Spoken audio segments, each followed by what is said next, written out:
Hello नमस्कार साथियों, आप सभी को स्वागत है टारगेट विथ नित्यम के इस चैनल में। प्रश्नों से शुरुआत करने से पहले हम एक मोटिवेशनल कोट से शुरुआत करेंगे कि जब आंखों में अरमान लिया, मंजिल को अपना मान लिया, फिर मुश्किल क्या आसान किया, ठान लिया तो ठान लिया। इरादा आपका पक्का है, सफलता आपको एक न एक दिन निश्चित मिलेगी। ठीक है, चलिए आपकी समय की ज़्यादा बर्बादी नहीं करेंगे। अगर आपको वीडियो पसंद आता है तो वीडियो को लाइक कर दीजिएगा, चैनल को सब्सक्राइब कर दीजिएगा और कमेंट कर जरूर बताइएगा कि आपको वीडियो कैसा लगा।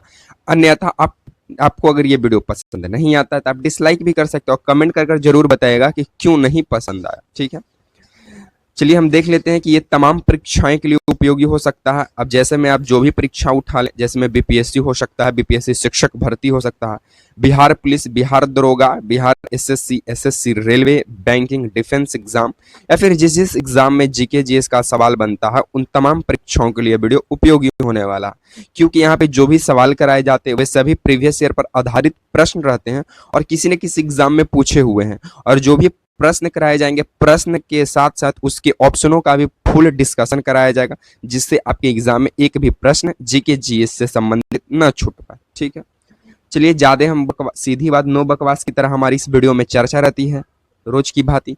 चलिए सबसे पहला सवाल से हम आपको भेंट करवाते हैं। सबसे पहला सवाल कुछ इस प्रकार स्क्रीन पे नजर आ रहा होगा, अगर आपको मालूम है तो कमेंट करते चलिएगा कि बांग्लादेश में ब्रह्मपुत्र नदी को किस नाम से जाना जाता है। तो आप ये आपको सबको मालूम है कि बांग्लादेश में ब्रह्मपुत्र नदी को किस नाम से जाना जाता है। तो आपको जानकारी के लिए बता दें कि बांग्लादेश में ब्रह्मपुत्र नदी को जमुना के नाम से जाना जाता है। किस नाम से? तो जमुना के नाम से, जमुना। देखिए हमारा पेन जो है ना थोड़ा खराब है, ठीक है, इसको हम थोड़ा बढ़ा देते हैं इसकी लेंथ को। अब देखिए, तब बांग्लादेश में ब्रह्मपुत्र नदी को किस नाम से जाना जाता है? तो ये जमुना के नाम से जाना जाता है। ठीक है, अब आपको ये मन में ख्याल आ गया तो ठीक है भाई कि बांग्लादेश में ब्रह्मपुत्र नदी को जमुना के तो नाम से जाना जाता है, लेकिन जमुना जो है इसकी कुल लंबाई कितनी है? तो ब्रह्मपुत्र नदी की बात करें चाहे जमुना, दोनों का तो सेम नाम है, क्योंकि बांग्लादेश में इसे सिर्फ जमुना कहा गया। बाकी ये तिब्बत के जो मानसरोवर झील के आंशिक ग्लेशियर से निकलता है, तब तो वहां इसे चेमालुंगमा कहा जाता है।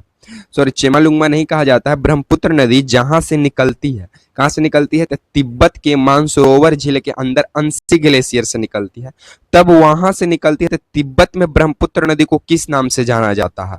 और आप ये भी कमेंट कीजिएगा कि जो नेपाल में स्थित माउंट एवरेस्ट है उसे चीन के लोग या फिर तिब्बत के लोग क्या कहते हैं। ठीक है, बाकी बांग्लादेश में ब्रह्मपुत्र नदी को जमुना के नाम से जाना जाता है। इसकी कुल लंबाई 2900 किलोमीटर है। कितनी है? 2900 किलोमीटर है इसकी कुल लंबाई। ठीक है, उसके बाद और भी क्या क्या सवाल बन जाते हैं? तो सबसे पहला सवाल यही बनेगा कि गंगा को बांग्लादेश में किस नाम से जाना जाता है? तो आपको बता दें कि गंगा नदी जो है इसे बांग्लादेश में पद्मा के नाम से जाना जाता है।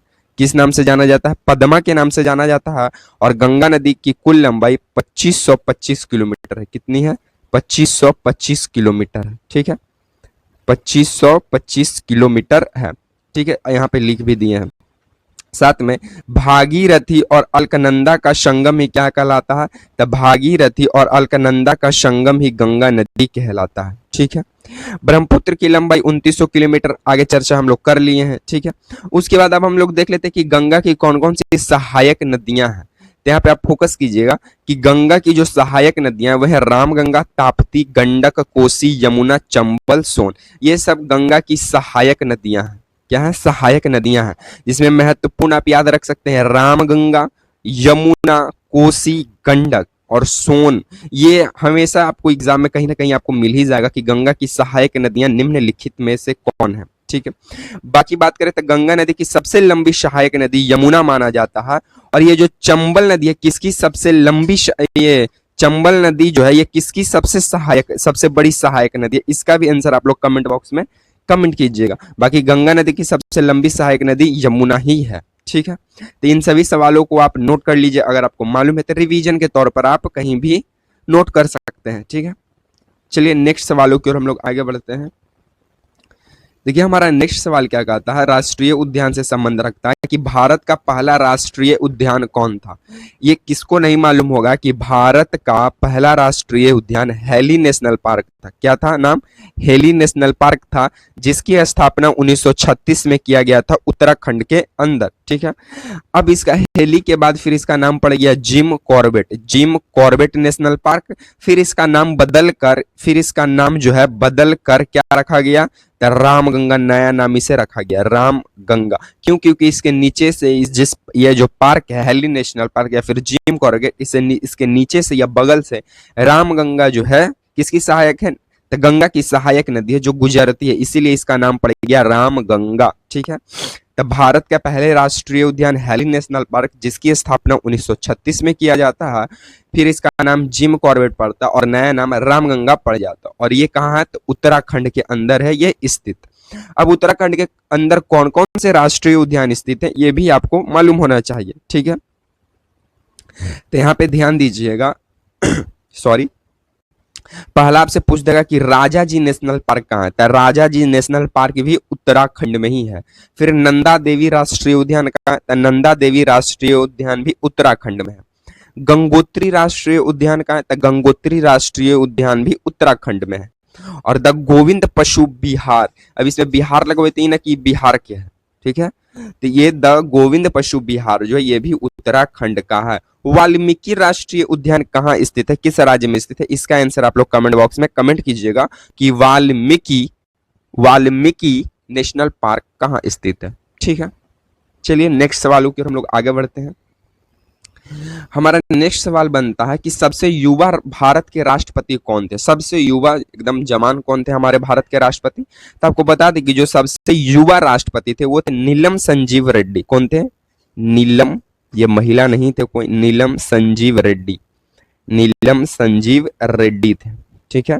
तो ये सबसे भारत के सबसे युवा राष्ट्रपति थे नीलम संजीव रेड्डी, और ये 6th नंबर के राष्ट्रपति थे। कितने नंबर के सीरियल वाइज से, सीरियल वाइज से ये 6th नंबर के राष्ट्रपति थे। और आपको एक और जानकारी के लिए बता दें कि यह निर्विरोध चुने जाने वाले एकमात्र भारतीय राष्ट्रपति थे। ठीक है। ये निर्विरोध चुने जाने वाले एकमात्र भारतीय राष्ट्रपति कौन थे, नीलम संजीव रेड्डी। उसके बाद इनके बारे में एक और बात कहा जाता है कि ये पद से इस्तीफा देने वाले लोकसभा के पहले अध्यक्ष थे। ठीक है। ये अपने पद से इस्तीफा देने वाले लोकसभा के पहले ये अध्यक्ष थे। कौन, नीलम संजीव रेड्डी। ठीक है। फिर अधिक उम्र के राष्ट्रपति कौन थे भारत के, तो सबसे अधिक उम्र के भारत के राष्ट्रपति आर वेंकट रमन थे। कौन थे, आर वेंकट रमन थे, यहां पे हम लिख भी दिए। ठीक है। और प्रथम दलित राष्ट्रपति भारत के आर नारायणन थे। कौन थे, के आर नारायणन थे, जो कि भारत के प्रथम दलित राष्ट्रपति थे। ठीक है। एक और कमेंट बॉक्स में कमेंट करते जाइएगा कि भारत के प्रथम कानून मंत्री कौन थे। सभी को आप लोग सबको मालूम है, तो इसका आंसर आप लोग कमेंट बॉक्स में कमेंट कर दीजिएगा। ठीक है। चलिए नेक्स्ट सवालों की ओर हम लोग आगे बढ़ते हैं। देखिए हमारा नेक्स्ट सवाल क्या कहता है कि इंग्लिश खान का उपाधि किसे दिया गया था। ये आप लोग को मालूम है तो कमेंट कीजिएगा कि इंग्लिश खान का उपाधि किसे दिया गया था। तो आपको बता दें कि इंग्लिश खान का जो उपाधि है ये विलियम हॉकिंस को दिया गया था। और विलियम हॉकिंस जो है भारत में जहांगीर के समय आया, कब आया था, तो 1608 में आया था। ईस्ट इंडिया कंपनी से संबंधित कुछ जानकारी लेकर, जिससे जहांगीर से डिस्कस करना था। अब जहांगीर के जब दरबार में 1608 में विलियम हॉकिंस पहुंचा तो ये जहांगीर के सामने इतना अंग्रेजी बोल दिया कि जहांगीर बोला कि बैग पगला, ये बड़ी पगला है, इसको इंग्लिश खान है ये एकदम। कौन है, इंग्लिश खान। तो जहांगीर के द्वारा विलियम हॉकिंस को फटादार एकदम इंग्लिश बोलने के उपलक्ष्य में जहांगीर के द्वारा विलियम हॉकिंस को इंग्लिश खान का उपाधि दिया गया। और जहांगीर के दरबार में पहला जो भारत आने वाला अंग्रेज कह सकते हैं वो विलियम हॉकिंस था, जो 1608 में आया था। ठीक है। अब जहांगीर के जो पिता थे अकबर, ये 1556 से लेकर 1605 तक ये शासन किए थे। फिर 1605 में अकबर का मृत्यु हो जाता है। फिर उसका बेटा जहांगीर 1605 से लेकर 1627 तक गद्दी पर बैठता है। और जहांगीर के हिस्से में भारत आने वाला प्रथम अंग्रेज विलियम हॉकिंस बनता है, जिसे इंग्लिश खान का उपाधि दिया गया जहांगीर के द्वारा, और ये 1608 में आया था। फिर एक और रोचक बात कहा जाता है कि सिखों के जो 5वें गुरु थे गुरु अर्जुन देव, ये रोचक नहीं, ये बहुत ही गंभीर बात है कि सिखों के जो 5वें गुरु थे गुरु अर्जुन देव, इनको फांसी देने का काम जहांगीर ही किया था। कौन किया था, जहांगीर ही किया था। ठीक है। अब सिखों के दूसरे नंबर के गुरु कौन थे, इसका आंसर आप लोग कमेंट बॉक्स में कमेंट कीजिएगा। ठीक है। चलिए इस सीरीज के आगे के सवालों की ओर हम लोग आगे बढ़ते हैं।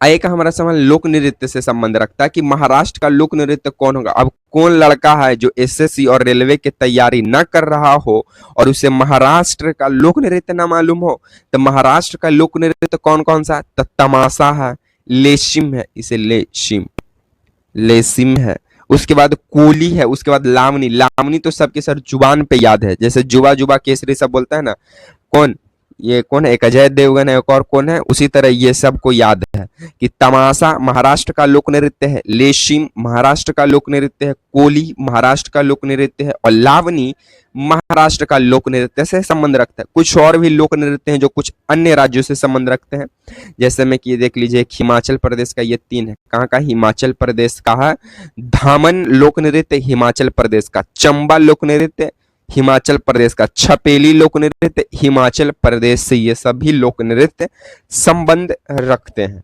ठीक है, तो आज को हम सीरीज को यहीं पे समाप्त करते हैं। अगर आपको वीडियो पसंद आता है तो वीडियो को लाइक कर दीजिएगा, चैनल को सब्सक्राइब कर दीजिएगा और कमेंट कर जरूर बताइएगा कि ये वीडियो आपको कैसा लगता है। ठीक है, इसी तरह के सीरीज के साथ आपसे मिलते रहेंगे नेक्स्ट वीडियो में। तब तक के लिए आप सभी को जय हिंद।